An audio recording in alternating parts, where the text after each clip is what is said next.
Today I'm revising the dual nature of matter and radiations वाला chapter, and I thought it would be really fun to record all of this and explain करने से चीज़ें याद होती हैं. So obviously here I am. So we are discussing the dual nature of light and how light behaves as wave as well as particle.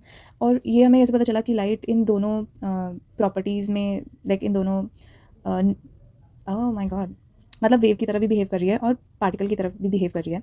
So scientist have been doing a lot of experiments and they observed how in some experiments light behaves as a wave, जैसे कि ये सारे experiments जो कि हमने wave optics में पढ़े हुए हैं.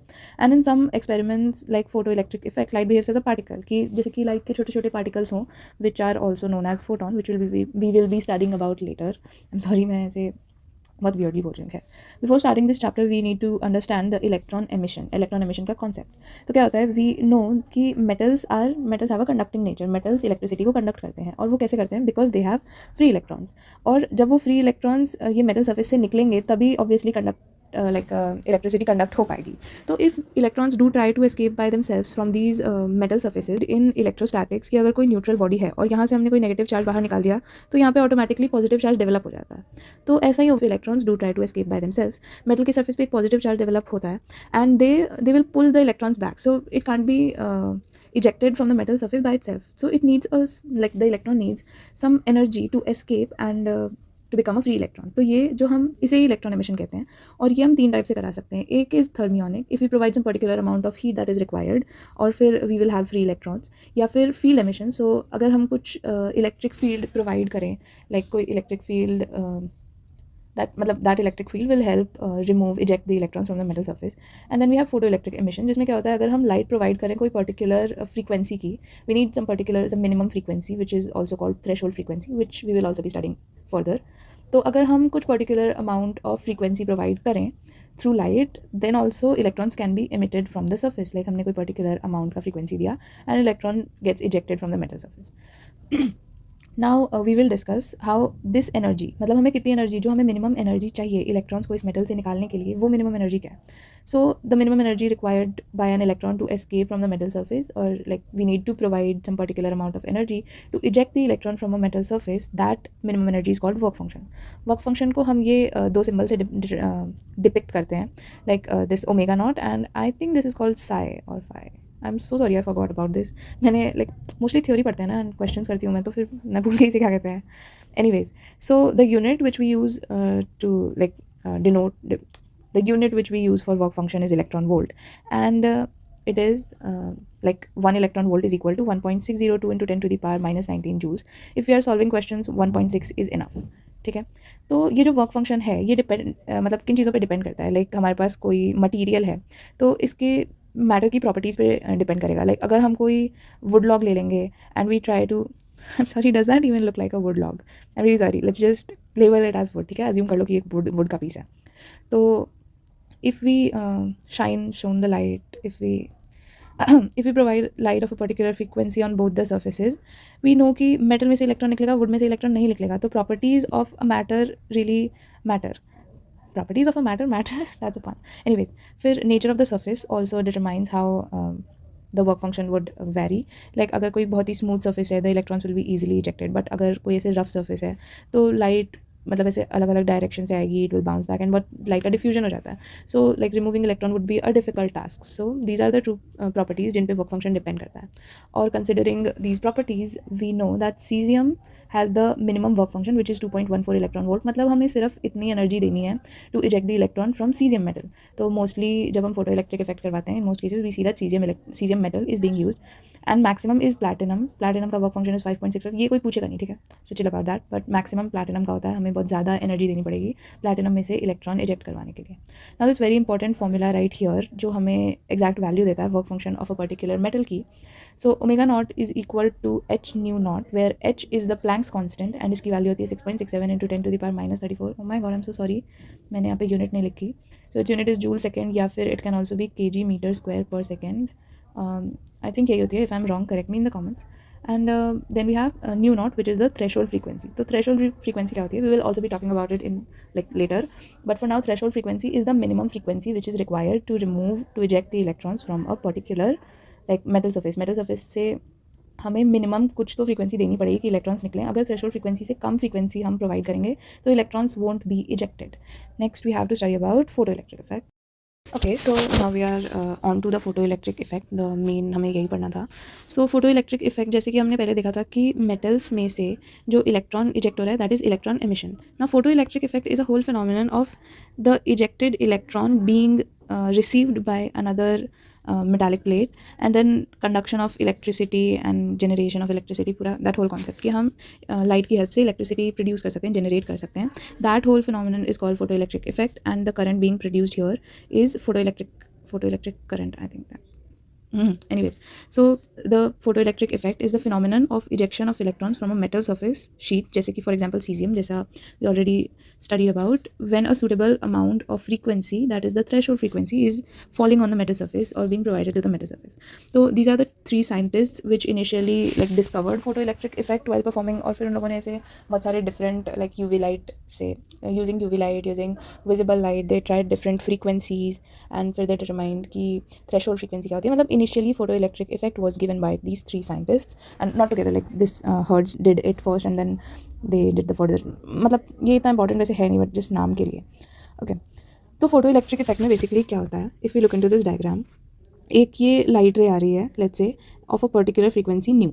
अच्छा, there is a concept of photons, ये I forgot to mention, let's just write it here, कि जो फोटोन्स होते हैं वो डिस्क्रीट पार्टिकल्स होते हैं, लाइक लाइट के energy packets you can say, या फिर हाँ लाइट एनर्जी के packets. So like photons are, जो हम ये बात कर रहे हैं ना कि लाइट कैसे एक पार्टिकल नेचर शो करती है, तो वो जो पार्टिकल की बात हो रही है दैट पार्टिकल इज़ फोटोन. ठीक है, तो यहाँ पे एक फोटोन आ रहा है जिसकी frequency is new which is obviously more than new not. New not is the threshold frequency. एक मिनिमम फ्रीक्वेंसी के ऊपर ही हमें फ्रीक्वेंसी चाहिए या फिर थ्रेशोल्ड फ्रीक्वेंसी के इक्वल भी हो सकती है, थोड़ा डिफरेंस होता है which we can discuss later. तो एक फ्रीक्वेंसी आ रही है which is more than threshold frequency and it strikes the metal surface या फिर photosensitive plate. Photosensitive plate is वो वाला मेटल जिसमें से इलेक्ट्रॉन ईजिली निकल सके. ठीक है, तो वी आर लेट्स कंसिडर कि ये सीजियम है यहाँ पे एट कैथोड एंड यहाँ पर से इलेक्ट्रॉन इजेक्ट होगा फ्रॉम द मेटल सर्फेस और फिर ये इलेक्ट्रॉन ट्रैवल करेगा through this vacuum tube. This is a vacuum tube and this electron travels, as you can see it's all these electrons are travelling to the other plate, other metallic plate, and that's how current is being generated. तो this is photo electric current being generated and फिर हम यहाँ पे galvanometer से देख सकते हैं, note galvanometer या फिर एमीटर में देख सकते हैं कि how much current is being produced. So this is the whole concept of photo electric effect and photo electric current. Now that's the practical part of it and now moving on to the theory part. तो Einstein ने दिया एक photo electric equation. ठीक है, so this is E is equals to omega naught plus K E. अब इसका क्या मतलब है, this E is energy, this energy is about the electron that is being emitted. तो मेटल सर्फेस से एक इलेक्ट्रॉन एमिट हो रहा है लाइट आने के बाद, ये हमें पता चल गया. अब ये एनर्जी का क्या पॉइंट है कि this energy can be like divided into, या फिर this energy is formed by the, क्या बोल रही हूँ हमें, एनर्जी थोड़ा फॉर्म होती है, मतलब energy is equals to work function and kinetic energy. अब work function is this part कि जो फ्रीक्वेंसी आई है, अगर सिर्फ थ्रेशोल्ड फ्रीक्वेंसी आएगी, जैसे हमने पढ़ा था कि work function is equals to h into nu naught. तो ये थ्रेशोल्ड फ्रीक्वेंसी सॉरी ये वर्क फंक्शन का क्या काम है कि ये मेटल सर्फेस से इलेक्ट्रॉन को इजेक्ट कर देता है. अब हमने देखा था कि यहाँ पे इलेक्ट्रॉन जो है वो like electrons are travelling to the other plate. तो ये जो मूवमेंट हो रहा है ऑब्वियसली यहाँ पे वेलोसिटी होगी और जहाँ वेलोसिटी होती है वहाँ होती है काइनेटिक एनर्जी. तो this is the total energy जो बता रही है कि कितनी एनर्जी, जो मिनिमम एनर्जी चाहिए थी इजेक्ट करने के लिए इलेक्ट्रॉन को, and then the more energy which is required to move the electron to the other plate. ठीक है, so that is the kinetic energy plus work function is the energy of the electron. इसे हम लिख सकते हैं H new. H new यानी कि जैसे अगर सिर्फ हम थ्रेशोल्ड फ्रीक्वेंसी प्रोवाइड करेंगे मेटल सर्फेस पे तो इलेक्ट्रॉन निकल जाएगा और निकल के यहाँ बैठा रहेगा, but we need to move this, so we need to provide more frequency than the threshold frequency. तो ये जो ज़्यादा फ्रीक्वेंसी होगी इसका क्या काम होगा कि इलेक्ट्रॉन इजेक्ट हो गया और फिर जो बची हुई फ्रीक्वेंसी ऐसे हम डिवाइड नहीं कर सकते, बट मैं एक्सप्लेन करने के लिए बता रही हूँ कि फिर जो एक्स्ट्रा हमने फ्रीक्वेंसी प्रोवाइड किया that will help in the transport या फिर द मूवमेंट, जो वेलोसिटी चाहिए, जो काइनेटिक एनर्जी चाहिए उसके लिए. तो ई को हम लिख सकते हैं एच न्यू. इसको मैं ना एक बार इरेज करके खुद से अच्छे से बता देती हूँ. ठीक है, so E is equals to h nu, omega naught is h nu naught and then ke. So we move this here, h nu minus h nu naught is equals to kinetic energy. H common ले लिया, nu minus nu naught is equals to kinetic energy. This is nu. ठीक है, now we know that ये हमने पढ़ा हुआ है कि nu is equals to c by lambda, फिर c is equals to nu lambda. तो हम इसे उस फॉर्म में लिख सकते हैं minus c by lambda naught and kinetic energy obviously is half mv square. तो यहाँ पर मूविंग ऑन टू हमने लाइट को लाइक बाहर कॉमन ले लिया सी को, and then we end up with these two equations जो मैंने येलो में लिखे हैं. These are really helpful for like these really helpful in the numericals that we are going to solve further. और एक ये चीज़ कि यहाँ हाफ एम वी स्क्वायर से ई वी कैसे आया, तो हमने पोटेंशियल वाले चैप्टर में पढ़ा हुआ है जो 12th क्लास का सेकंड चैप्टर है, that work is equals to V Q. V here is voltage या फिर पोटेंशियल डिफरेंस जो इन दोनों इलेक्ट्रॉन प्लेट्स के जो इन दोनों प्लेट्स के बीच में है. एंड देन क्यू हमारे पास चार्ज एक इलेक्ट्रॉन के जितना है, so we can derive. And the work done is the kinetic energy. Kinetic energy को हम हाफ एम वी स्क्वायर लिख सकते हैं, and so half M V square is equal to E V. And now there are Einstein ने कुछ laws दिए हुए हैं for photo electric effect. Now obviously I know कि लॉज मीन कुछ particular set of words, but मैंने यहाँ पे शॉर्ट में लिख दिया है एक्सप्लेन करने के लिए, क्योंकि एमसीक्यू पेपर में इसे तो आता नहीं है. ठीक है. सो फर्स्ट लॉ वाज कि फॉर एनी फोटोसेंसिटिव, ये सब हम ऑलरेडी डिस्कस कर चुके हैं, just to like see it in written form. For any photosensitive material frequency of incident radiation above nu naught is directly proportional to intensity of the incident radiation. ठीक है. तो इसका क्या मतलब है कि जो फ्रीक्वेंसी आ रही है which is also above the threshold frequency, ये डायरेक्टली प्रोपोर्शनल होती है intensity of the incident radiation के. इंटेंसिटी क्या होती है कि लाइट जो इंटेंसिटी अगर हम सिंपल टर्म्स में एक्सप्लेन करें तो लाइट कितनी ज़्यादा ब्राइट है कितनी ज़्यादा डल है.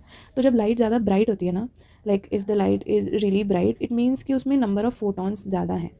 ठीक है. और अगर जो डिम लाइट है उसमें नंबर ऑफ फोटॉन्स कम होते हैं. ठीक है. डिम लाइट में तो डायरेक्टली प्रोपोर्शनल का ये मतलब हो गया कि जो इंसिडेंट रेडिएशन आ रही है उसकी जो फ्रीक्वेंसी है लाइक वो and intensity of the like they are directly proportional.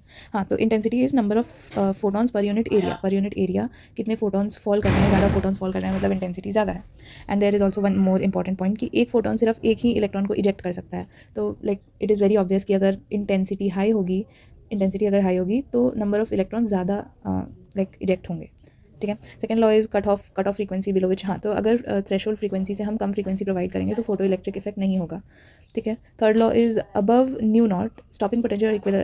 हाँ. तो क्या होता है कि अगर हमने न्यू नॉट से ज़्यादा फ्रीक्वेंसी दी हुई है तो स्टॉपिंग पोटेंशियल क्या होता है कि जो इलेक्ट्रॉन ये जा रहा है इसको अगर हम रोकने जाएँ, like we are not stopping it but just to explain, तो if we try to stop this electron तो हमें कितना पोटेंशियल चाहिए होगा, दैट इज स्टॉपिंग पोटेंशियल. तो अगर ये जो फ्रीक्वेंसी है ना ये अगर बहुत ज़्यादा होगी तो ऑब्वियसली ये इलेक्ट्रॉन फास्ट मूव कर रहा होगा तो ज़्यादा पोटेंशियल लगेगा रोकने के लिए, और अगर ये फ्रीक्वेंसी कम होगी तो कम पोटेंशियल लगेगा रोकने के लिए, लाइक ऑपोजिट पोटेंशियल कम लगेगा if we need to stop the photo electric effect. और fourth is photo electric effect is very instantaneous effect है, काफ़ी जल्दी से हो जाता है and just in 10.9 seconds the whole process happens. फिर we have a special note, इसमें से आते हैं क्वेश्चंस.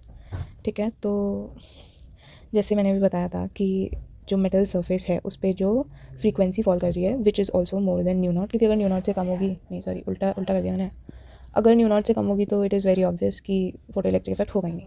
तो ये जो फ्रीक्वेंसी फॉल कर रही है on the metal surface if it is very high. अच्छा लेट्स से एग्जांपल ले करते हैं. लेट्स से ये थ्रेशोल्ड फ्रीक्वेंसी इज़ 10 नहीं ज़्यादा ले, मतलब अगर मान लो ये 2 है और हम जो फ्रीक्वेंसी प्रोवाइड कर रहे हैं दैट इज़ 10, तो क्या होगा 2 ऐसे समझ लो कि 2 units of this 10 are being used to eject the electron और फिर बाकी बचा हुआ 8 is helping in the velocity. अगर ये 10 की जगह हम 20 प्रोवाइड कर दें तो इजेक्ट करने के लिए तो फिर भी 2 यूनिट्स ही चाहिए, तो फिर वेलोसिटी और ज़्यादा इंक्रीज़ हो जाएगी. Velocity will be like 18 times नहीं मतलब 18 मोर.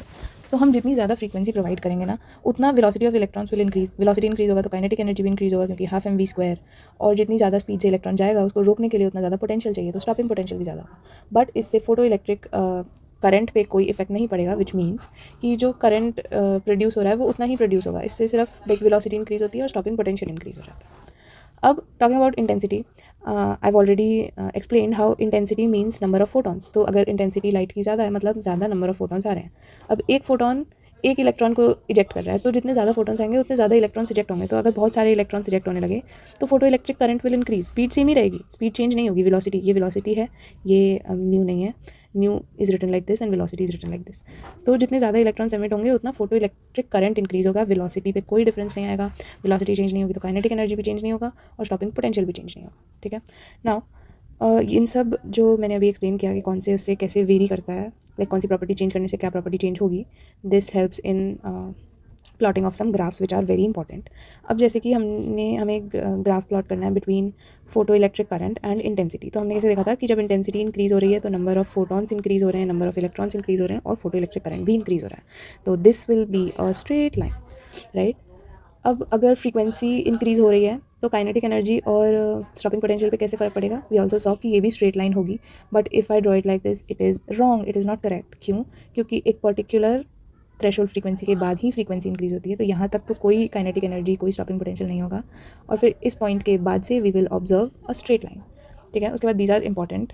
अब यहाँ पर हमें प्लॉट करना है बिटवीन आई एम सॉरी, यहाँ पर हमें प्लॉट करना है कि डिफरेंट इंटेंसिटीज़ की लाइट और डिफरेंट फ्रीक्वेंसीज़ की लाइट कैसे अफेक्ट करती हैं।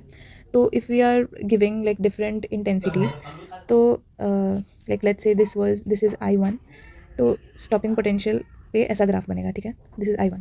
और एक इम्पॉर्टेंट चीज़ इज़ कि अगर हम एक I2 प्रोवाइड कर रहे हैं, एक I3 की लाइट प्रोवाइड कर रहे हैं, तो हमने देखा था कि स्टॉपिंग पोटेंशियल पे इसका कोई फ़र्क नहीं पड़ता इंटेंसिटी का, यानी कि at some point it will be the same.